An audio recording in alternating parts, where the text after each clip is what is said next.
Welcome to another tutorial in Ansys Workbench. In this tutorial, we are going to perform a topology optimization.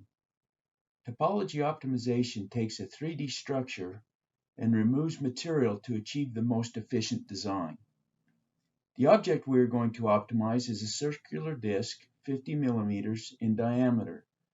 The disc has 4 holes 5 millimeters in diameter.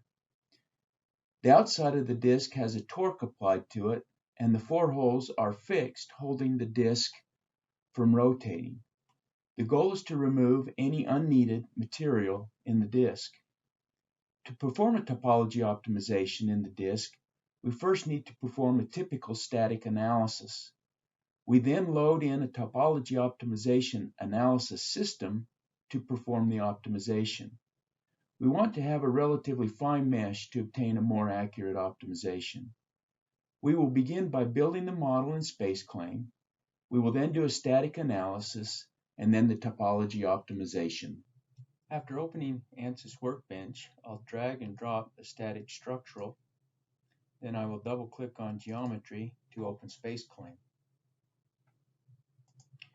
Once SpaceClaim has opened, I will right click to select New Sketch Plane, select the XY plane, click Plan View to look at it straight on, click on the Circle tool, come to the center and click the center and drag a 50 millimeter diameter circle.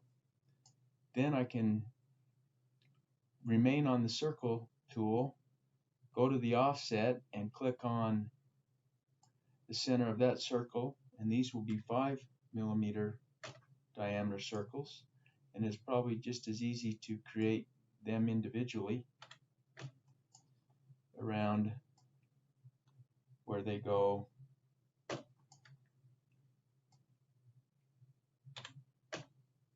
Now that I've created my circles, I can go ahead and pull this, so I will escape to leave the Circle tool. I can middle mouse button and rotate this around. I'll click on the 3D tool, I'll come and click on Pull, and then I'll highlight this interface and I will pull it back 3 millimeters. I can now come over to these surfaces and click on them and then right click and delete, and I'll delete those so I'm left with one solid. I'm now ready to go into to perform a topology optimization in Ansys Workbench. We first need to do a static solve. So after opening Mechanical, I can see that my geometry has been brought in correctly. My materials and coordinate systems have green checks. I'm ready to do a mesh, so I can click on Mesh, then click Generate, and I can look at the default mesh. I can middle mouse button and rotate it around to look at it straight on, and I can see that that mesh is pretty coarse, especially for a topology optimization. So to refine this mesh, I'll come up and click on Refinement, and I'll refine the mesh around these inner holes. So I'll middle mouse button and rotate the body back. Then I will click on the Surface Select tool. I'll click the first surface, Control click the remaining holes, and then click on No Selection and Apply. I can see that I have 4 faces, and I'll come down and click on my refinement and increase that to 2 and click Enter. I can see my mesh has turned pink, meaning that it's obsolete, so I can come back up here to Update and click Update.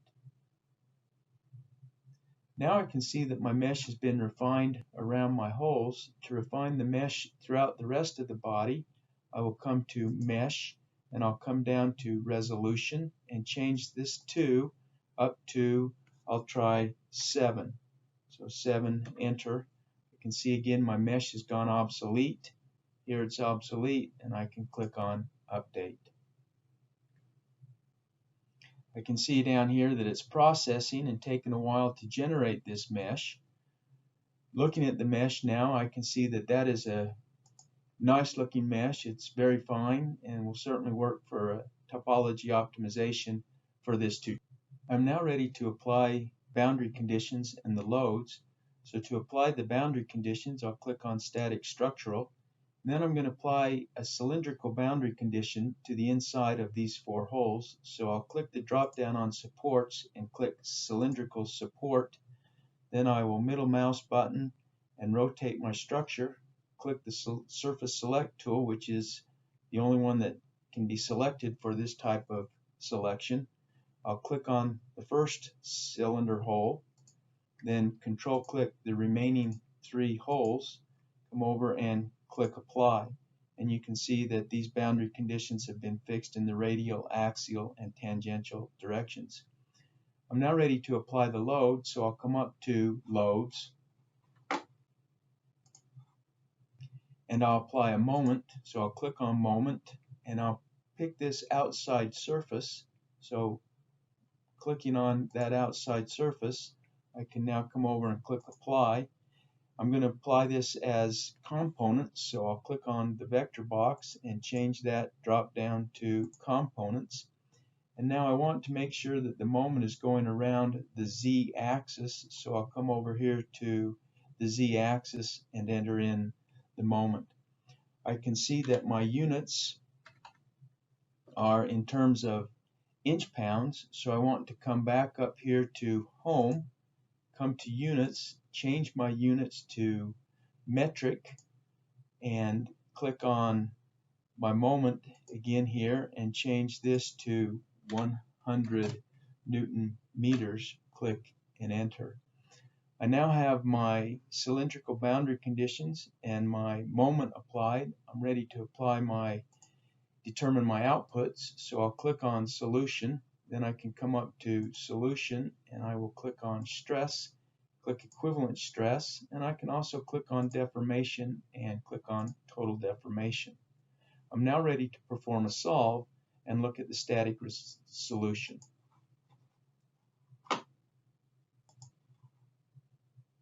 After the model has been solved, I can see that my total deformation seems like it makes sense. The largest deformation is on the outside of the disk, and down here in the inside of the disk I have 0 deformation. If I look at the equivalent stress, I can see that the stresses are largest right around the holes, which also. We are now ready to begin the topology optimization. To do this, we minimize the mechanical window, come over to Analysis Systems, and scroll down to Topology Optimization. We left-click on Topology Optimization and bring it over and drop it onto the solution under Static Structural. We have now created the Topology Optimization drop-down window. We can see that the engineering data, the geometry, and the model, as well as the solution, have been transferred. However, we need to make it so that the topology optimization is seen in the structure tree in mechanical. So I need to come over to results and right-click on results and then click update. Now when I come back to mechanical, I can see that I have a topology optimization drop-down in the project tree. I now need to address each one of these items underneath the topology optimization drop-down. So I'll first click on Analysis Settings. This tells me where I can set the maximum number of iterations, convergence accuracy, a penalty factor. The main item that we need to be concerned with here is the number of iterations, and we'll go ahead and leave this as the default 500. We then click on the optimization region. This is where we tell Ansys what regions we want to optimize as well as those we don't. So under geometry, right now it's set at all bodies. I only have one body in this structure, so I'll go ahead and leave that as all bodies. On the exclusion region, it's defined by boundary condition, and then it's set for all boundary conditions. I can click on this drop down and I could set the exclusion region to be loads, supports, or none. Again, I'm going to go ahead and leave it on the default as all boundary conditions. My objective statement, I don't need to change anything. All I need to do is make sure that this check is enabled and the defaults are fine for this analysis. I then come to the response constraint, and this is where I tell Ansys what I want to optimize. And right now it's set at mass. If I click on this, I can see that I could optimize on volume, stress, displacement, and these other items. I'm going to go ahead and optimize for mass, so I'll leave it on mass. And right now it's set to retain. I'm going to go ahead and scroll that down to 30%.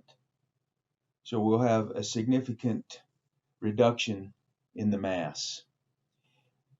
Also, you can set under optimization different objectives, response constraints where we could, for example, constrain the displacement at a certain point or the stress at a certain point to be a specific value. We have manufacturing constraints where we can require the optimization to be symmetric or such that the part could be extruded, and we can also constrain member size. Additive manufacturing constraints can also be set.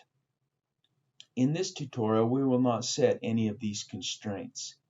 I'm now ready to come to my solution and start my solution, so I'll click on Solution and click Solve. To view the solution and watch it progress, I can come to Solution Information and click on Topology Density Tracker. And now as my system is optimized, I'll be able to view the updates on my screen here. You can see that the system is running down here and that it's 1% complete. The optimization takes a lot longer than a single static solve because it's essentially changing the geometry and then doing another solve. If I click on Topology Density Tracker, you can see that the first update now has a lot of mass removed. Further updates will continue to now come back and add mass in so that the model is actually a valid model. While it goes through these updates, I'm going to go ahead and pause the.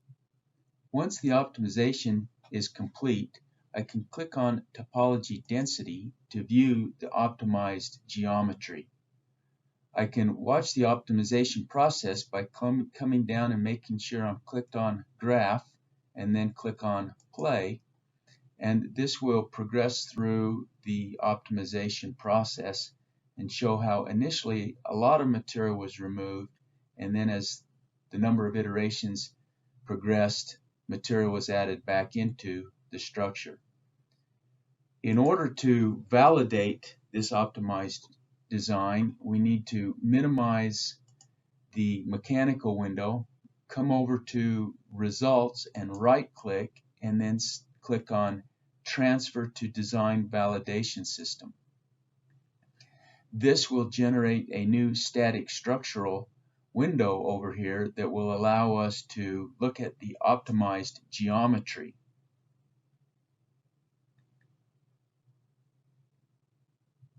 So we can see that the new static structural window does not have a geometry window in it. We need to make sure that the new geometry is transferred. In older versions of Workbench, the geometry module or window was brought in automatically. Here we need to click on this black arrow and then click on Recreate Deleted Components and then click OK. This will generate a geometry for us. Now we come over to Results and we connect the results by clicking on the Results window and dragging it up to the Geometry window and letting it go. Now our results from our topology optimization are connected to our new static structural window. However, we need to update each of these. This update process will take a few minutes between each one, so I will hit the pause during the updates. So to begin, I will right-click on Results and then click Update. After that is finished, I get a green arrow on Results, and now I'm ready to come up and I right-click on Geometry and click Update. After getting the green arrow or check on Geometry in my new static structural window, I can double-click on the geometry to open Space Claim and look at my new geometry in Space. So after opening Space Claim, we can see that the optimized geometry shown here in purple has been brought in, and we can also see shown here in green the original geometry.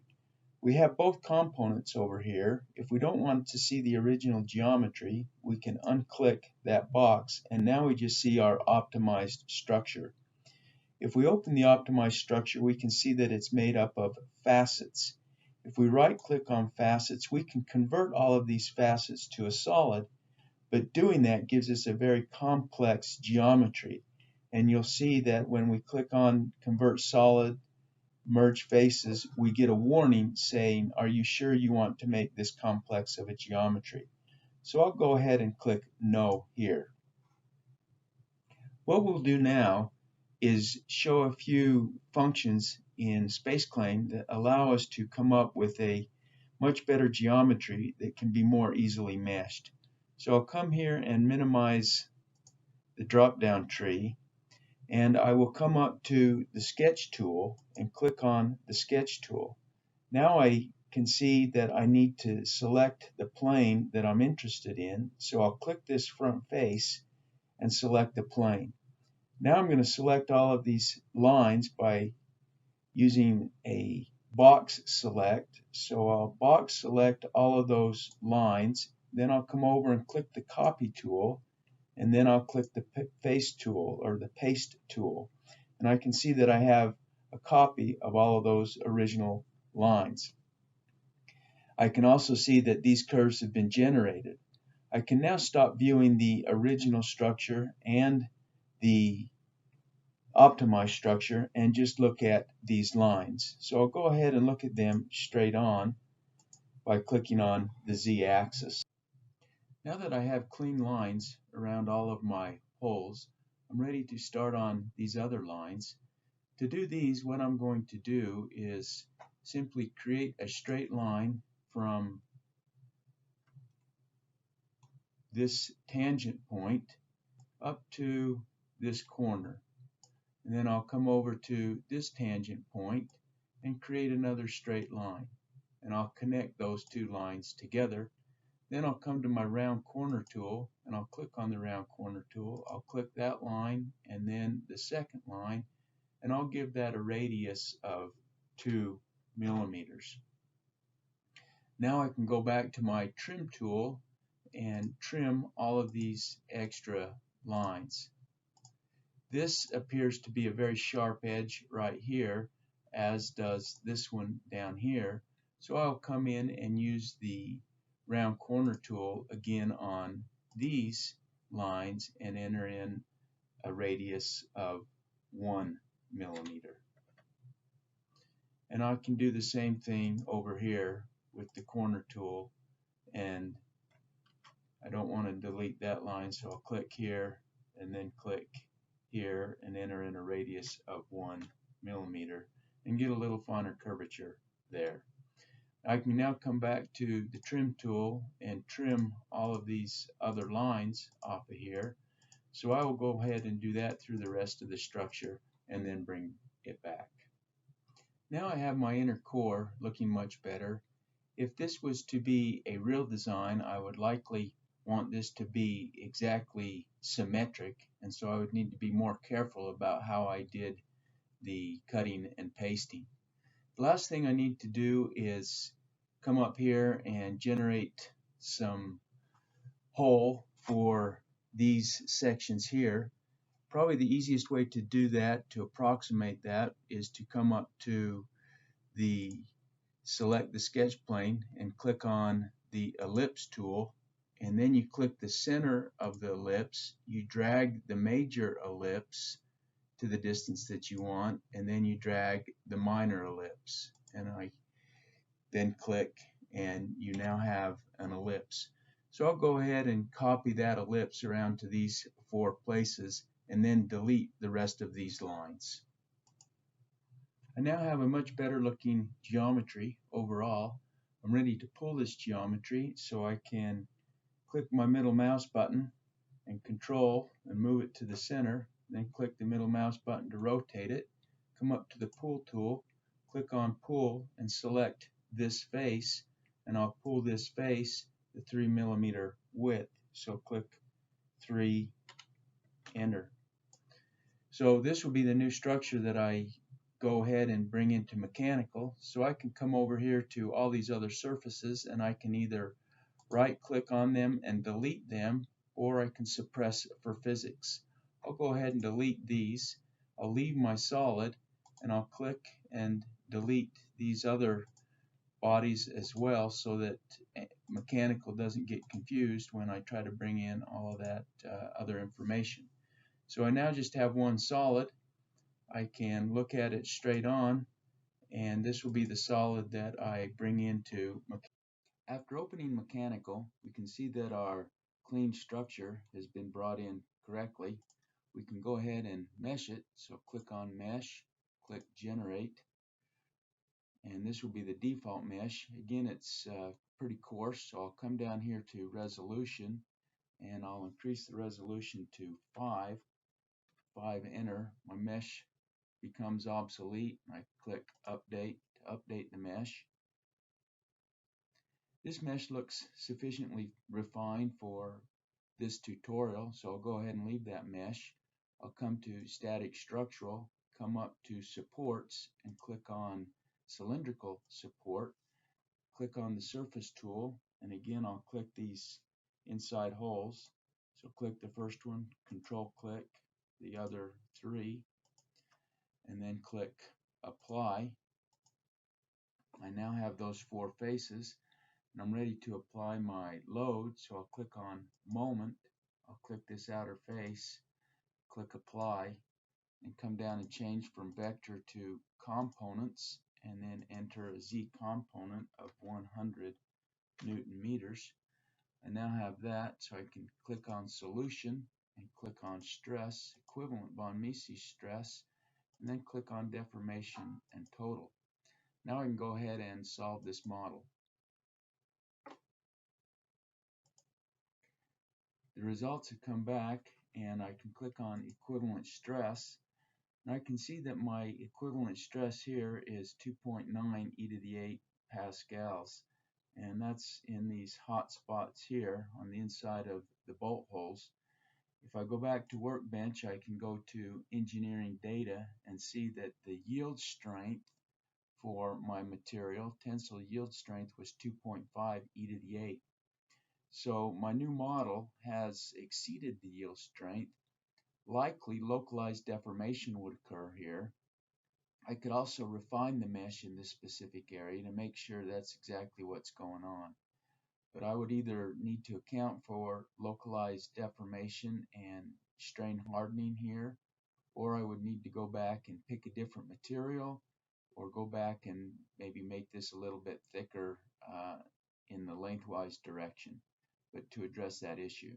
So this goes to show that your refined structure may not meet the requirements that you need. Hopefully this tutorial has been helpful for you.